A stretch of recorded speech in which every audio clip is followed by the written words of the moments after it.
Hey everyone, Edward here at Windows Report, and in this video I will show you how to fix the Microsoft Store error code 0x00000190 on Windows 11 in no time. So the first solution that you should always take in consideration is to reset the Windows Store cache. Now to do this, press the Windows button, then simply type the following command. Now just click on it in the search results. It's wsreset.exe as a run command, so just click on it, then just wait until the Windows Store app will reset, then you can just restart your computer and check if the problem still persists.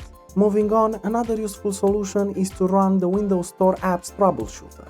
Now to do this, press the Windows button, then select the settings icon, and afterwards click on System on the left pane, and then on the right side scroll down and select the Troubleshoot category. Now just click on Other Troubleshooters, and the last thing you have to do in here is scroll way down until you find the Windows Store Apps Troubleshooter and click on the Run button next to it. Now wait until Windows will detect any issues and try to fix this as soon as possible. Now if there are any problems found, Windows will fix them, and you can just close these windows, restart your computer and check if the issue still persists. Moving on, another great solution is to modify the DNS server settings. Now to do this, press the Windows button, then simply type Control Panel and select it as an application from the search results. In here, just locate the Network Sharing Center option and click on it, and what you have to do now, on the left pane you'll have an option that says Change Adapter Settings. So just click on this option. Now locate the Wi-Fi that you're using, right click on it and select the Properties option.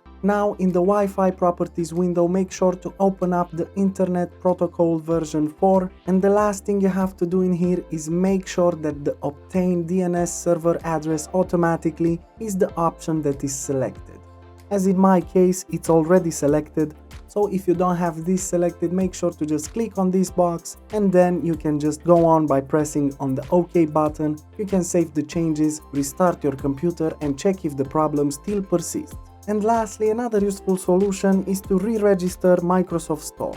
Now to do this, right click the Windows button, then select Terminal as an administrator. And now in the terminal window, make sure to copy paste the following command that I posted in the description below. Then you can just press on enter and wait until the Microsoft Store application will be re-registered. Afterwards, you can just close this window, restart your computer and check if the problem still persists. And that's it. Super simple, isn't it? Of course, if this video helped you, make sure to hit the like button and subscribe to our channel. Thank you.